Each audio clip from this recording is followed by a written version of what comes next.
এই নে তোদের খাবারের বাটি চলে আসছে, এটা মুটকানে আর এটা বুটকানে। তোর দাদুর কথা কে শোনে, আমি নেবো এই বড় বাটিটা। আর মুটকা, তুই আমার বয়স হতে 1-2 দিনই ছোট, এই জন্য তুই ছোট বাটিটা নে নে প্লিজ। ঠিক আছে, তুই প্রতিদিন এই করিস আমার সাথে, যা তুই বড়টাই নিবি, আমি ছোটটাই নিবো, যা। এই তো আমার মুটকা ভাইটা কথা শোনে। দেখি এবার আমার বাটিতে কি আছে। আরে বাবা, এটা তো গরুর মাংস আর নুডলস, এটা তো আমার সব থেকে ফেভারিট খাবার, এটা তো আমি এখন অনেক মজা করে খাবো।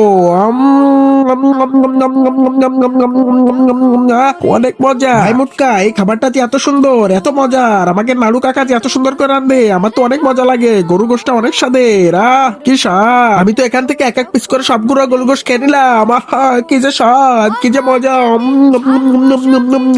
কি যে মজা। একটু নুডলস খেয়ে নি। আরে বাবা, এ তলেবার কি, এতে কি, এরে বাবা এত বড় কাঁকড়া। আরে আমার কপাল তো আজকে অনেক ভালো। এই দেখ মুটকা, আমি কাঁকড়াও পেয়েছি, তাও কত বড় একটা। এটা কোন ঝাল দিয়ে মাখিয়ে আমি সুন্দর করে খাবো। এটা তো অনেক মজা রে। এটা তো অনেক স্বাদ রে। কি স্বাদ এটা। বুটকা রে, কি স্বাদ এটা।